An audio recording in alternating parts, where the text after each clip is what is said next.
Welcome back to my channel, you guys. It's your girl Danica, and in today's title you can obviously see that I'm going to show you guys how I achieved my Goddess Blue Knotless braids. Believe it or not, this style took me 3 days to finish, so make sure you do have time when you're about to get these braids in. Make sure you clear your schedule because you don't know how long these are going to take. I do recommend that you guys take your time on these, because if you don't take your time on them, it'll show. So yes, but today's video is really short and quick. So I hope you guys learned something from this video. If you guys have any questions or concerns, reach out to me in the comment section below, or even on Instagram, Facebook, whatever works for you. All of my social media handles are going to be in the description box below.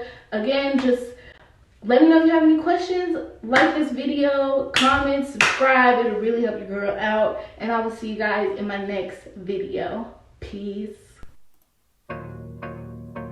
I'm that bitch. Yeah. Been that bitch, still that bitch. Will forever be that bitch.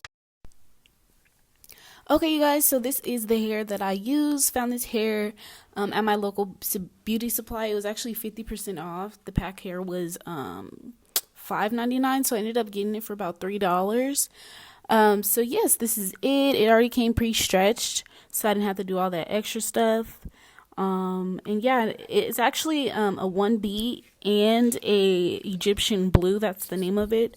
So yes, this is the pack, and this is what it looks like. Now, for starters, you're gonna go ahead and grab the hair. You're gonna start by separating the hair. This first piece will be as thick as you'd like the braid to be. Now, within this first piece, you're gonna break it down in 5 parts. 2 are gonna be small. 1 of those will be medium, and then the final 2 will actually be bigger than the medium and the small piece. You want to break it down like this because if you start off with a big piece of hair, then you'll see that line of demarcation. So you want to start out with thin pieces so the braid can gradually get bigger versus it being just big. So this is what the 5 pieces of hair should look like within that 1 piece of braid hair that you'll go ahead and use. I'm just showing you right here exactly what the braids have looked like. You do want to do crispy parting in your hair. The crispier the part, the better the style will come out looking. So excuse me, I do recommend you just making sure that your parts aren't sloppy and making sure they're really neat. As far as how much you need to have in one, that determines on if you want your braids to be big or small. These ones are, I guess we would say they're small. They're not like micro minis, but they are small and they're not medium. Hence why it probably took me 3 days to do it. So yes, I'm just showing you what it looks like from here. The braids are looking pretty seamless. Like, you can't tell where the extension hair does start. So what you'll do is you'll take some kind of edge control gel or whatever, and you want to get the beginning of your parts, just put some kind of gel on it to hold it down, get them crispy. And when you're starting your knotless braids, I do recommend that you actually braid your natural hair at least 3 to 4 knots before you start actually adding the extension hair onto it. So that's what you see right there. Braided it about 3 different times before I grabbed a small piece of the hair. So you'll start with that small section. When you're putting it in there, I grab it with my index finger and my thumb, and then it's kind of hard to explain it, but I grab it with my index finger and my thumb, and I gradually feed the extension onto the braid. Now, after you have braided it about 3 different times, or knotted it, I don't know what you want to call it, but once you've done about 2 to 3 knots in the beginning, with your natural hair, add 1 piece of the thin fake extension hair, and then you'll braid that extension hair about 3 or 4 times, and then you'll go in and add the second piece of braiding hair and braid that piece for 3 to 4 times, and you'll kind of keep going with the process of that until you get to the final braid. Now, I did see some, when I was learning how to do it, I did see some people, Okay, my recording shut off. I'm sorry, but so some people, they did it more within sections versus just keep adding the individual strands when you're feeding them into the braid.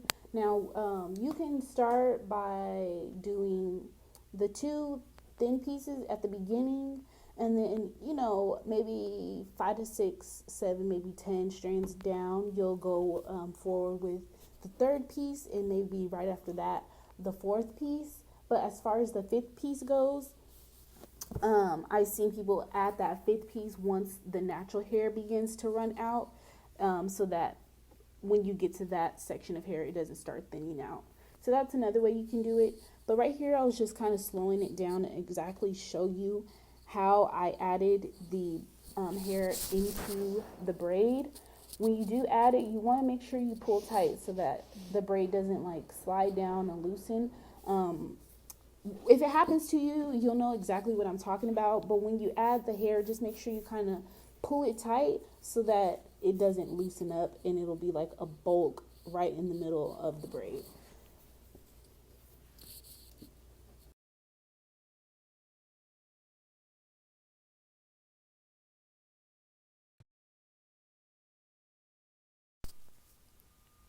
So right here, you can see that my natural hair was running out. So that's what I mean when you want to go ahead and add the fifth piece when you get a little bit later on down the strand of hair.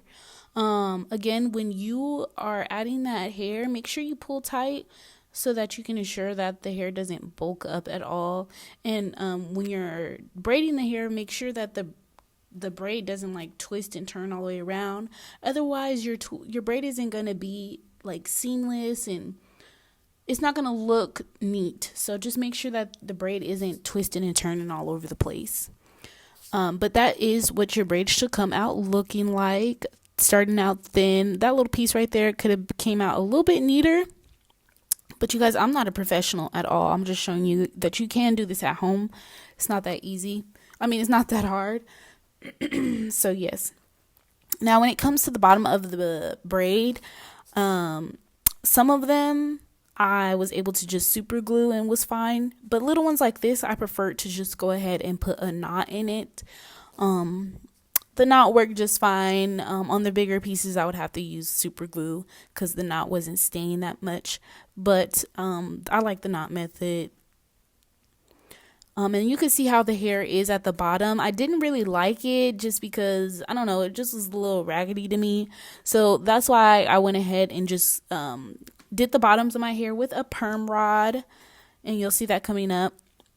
Yeah, I just perm rod the ends to give them the curl that they do end up having. Boiled some hot water for about 10 to 15 minutes before I actually started dipping my hair in them. Be careful if you need help. Make sure someone's helping you doing this process. But my braids were pretty long, so I didn't need help. And I was able to do it there. I just left my hair in the hot water for, I don't know, probably like a minute or two. Make sure you do have a bowl that's a lot bigger than mine, just because these braids, they were super long, and my pot, it wasn't that big. So I ended up having to dip the hair twice just to ensure that I got far up enough the braids so that, the braids can loosen up and wait. So here I am just taking those perm rods out. I didn't wait long at all before I started taking the perm rods out. I just let my hair kind of cool. And about, I don't know, a couple 5 minutes later, that's when I took the perm rods out. And I got the curl that I was hoping to achieve.